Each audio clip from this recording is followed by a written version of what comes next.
É muito bom saber que você está aqui no Noite e Companhia para mais um podcast. Hoje o assunto é intrigante: pessoas que gostam de manipular os outros. Como é que a gente pode identificar esse tipo e lidar com ele?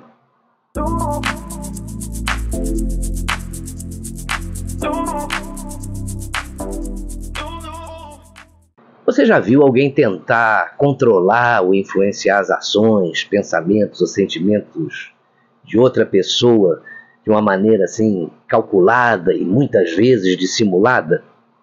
Isso é manipulação.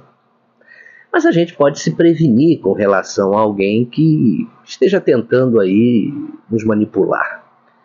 Existem alguns sinais comuns, como o uso excessivo de elogios, a falta de responsabilidade pelas próprias ações e a criação de culpa.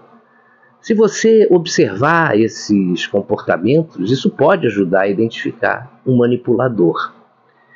Uma coisa comum entre os manipuladores é que, normalmente, eles são charmosos, são persuasivos, muitas vezes narcisistas. Usar a empatia como uma ferramenta é uma estratégia, mas eles estão focados na realidade em atender às próprias necessidades.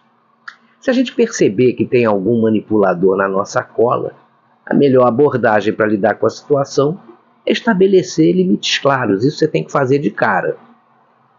A nossa comunicação também tem que ser muito cuidadosa e a gente deve manter uma distância saudável. Essas aí são estratégias importantes, né? Mas também é fundamental você confiar na sua intuição e buscar o apoio de pessoas próximas se isso for necessário, né? Eu conheci uma pessoa que era muito generosa. Sabe aquele tipo que gosta de fazer o bem? Ela era muito empática, mas infelizmente ela acabou caindo nas garras de um manipulador. E isso aconteceu no trabalho. Esse colega constantemente explorava a generosidade dela para conseguir favores e até alguns benefícios profissionais. A manipulação emocional era tão frequente que a pessoa manipulada começou a desconfiar e aí ela resolveu agir. Ela deu um chega para lá nele, né, e já foi estabelecendo alguns limites porque ele estava sendo invasivo demais.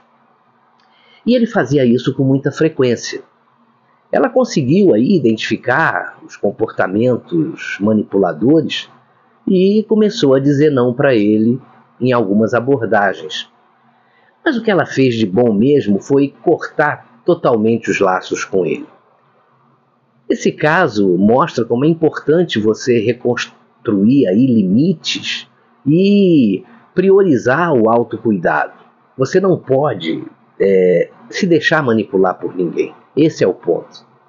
Teve um outro caso aí que eu acompanhei quando eu dirigia uma agência de publicidade. Tinha um rapaz super talentoso, né, que trabalhava com um grupo onde um colega tentava minar todos os esforços dele e ainda levar os créditos das ideias que ele dava. Quando o rapaz percebeu que estava sendo manipulado, ele veio falar comigo. Eu sugeri a ele, em vez de confrontar o manipulador, que ele deveria documentar ou deixar claro para todo mundo as contribuições que ele estava dando e os resultados que ele estava apresentando. Eu pedi que ele fizesse isso de uma forma sistemática. Então, nas reuniões ele falava o que estava fazendo, ele começou a se articular muito bem com as outras pessoas da equipe, e aí a autenticidade e a evidência clara daquilo que ele fazia desarmaram as tentativas de manipulação daquele colega. Em pouco tempo, ele acabou ganhando o reconhecimento de todo mundo pelo seu trabalho, e o manipulador perdeu a sua influência, que também estava prejudicando a equipe toda. Os manipuladores, eles muitas vezes utilizam táticas sutis e até alguns jogos psicológicos para se aproximar de uma pessoa e aí sim passar a exercer o controle sobre ela. Por isso, você precisa ficar atento quando perceber que tem alguém usando seu charme aí para atrair as pessoas. Criar uma imagem positiva e ganhar a confiança dessas pessoas, assim, de uma maneira rápida, é uma característica que você tem que prestar muita atenção.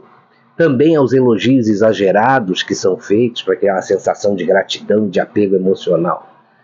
Essa técnica pode fazer com que a pessoa manipulada se sinta valorizada e, consequentemente, mais propensa a ceder aos desejos do manipulador.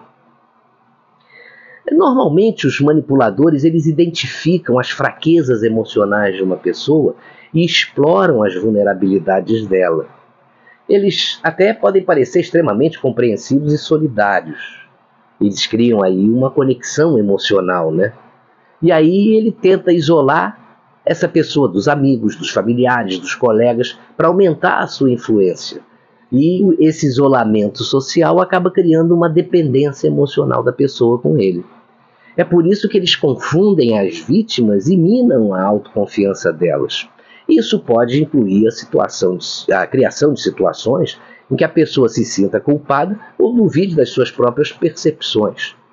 Os manipuladores também gostam de fazer muitas promessas extravagantes ou de oferecer oportunidades incríveis aí para a pessoa-alvo, né? Essas promessas geralmente são difíceis de cumprir, mas elas servem para criar expectativas e dependência, né? Eles costumam apresentar um comportamento super agradável e de apoio no início da relação. Mas, no entanto, ao longo desse tempo, esse comportamento vai mudando na medida em que ele começa a exercer mais controle sobre a pessoa.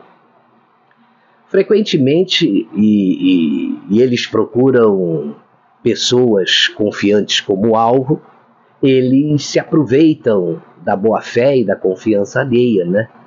E às vezes eles gostam de inverter os papéis. Tem horas que eles gostam de se fazer de vítimas para poder ganhar simpatia e fazer com que a pessoa se sinta obrigada a dar uma ajuda a ele. Muita gente tem dificuldade de perceber as reais intenções de um manipulador porque as suas verdadeiras intenções estão camufladas sob uma máscara de bondade e de preocupação. Mas nem todos os manipuladores vão usar todas essas técnicas. A gente precisa ficar atento aos padrões de comportamento e confiar na nossa própria intuição. Esses são passos fundamentais para a gente se proteger contra a manipulação de alguém. Se você gostou desse podcast, deixe o seu like e aproveite para se inscrever no canal. Um grande abraço para você.